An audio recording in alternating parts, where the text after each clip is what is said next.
21-asrning insoni o'zini tanasi to'g'risida doim ma'lumotga ega bo'lishi kerak va shuning uchun doimo o'zini nazorat qilish kerak. Shuning uchun biza tibbiyot xodimi sifatida tavsiya qilardik, 1 yilda 1 marotaba qonning umumiy tahlilini tekshirtirish, jigarning holatini tekshirtirish, tanadagi o'sha qondagi vitaminlarning miqdorini tekshirtirish, yuraklarning ishlashini tekshirtirish, peshob umumiy tahlili, najas umumiy tahlili.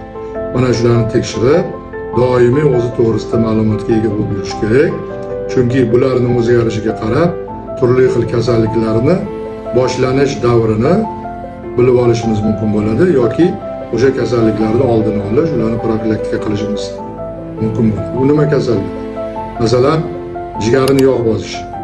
Mana jirovoy gepatoz deymiz.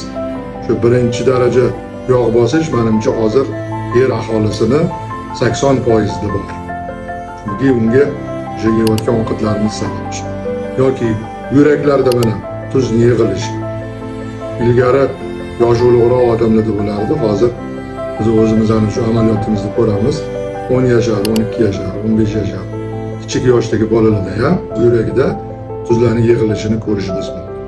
Mana bu yurak tosh kasalliklarining oldini olish. Yoki mana o't qopida o't dimlanish holati. Bu bevosita boyagi biz aytgan jigarning qon bosishi bilan bog'liq bo'lsa ham, lekin o't qopini o'zini xususiy kasalliklariga ham sabab bo'lishi mumkin. Shuning uchun o't qopini ishlash uslubini mana ko'rishimiz mumkin bo'ladi. Oshqozon osti bezi. Hozir mana qandli diabet juda ham tarqalgan kasalliklardan bo'ladi.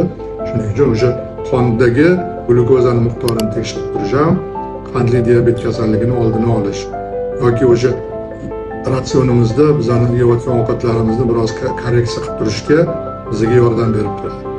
Shuning uchun 1 yilda 1 marta o'sha yuqorida keltirilgan tekshiruvlarni o'tkazganimiz bizga foyda bo'ladi.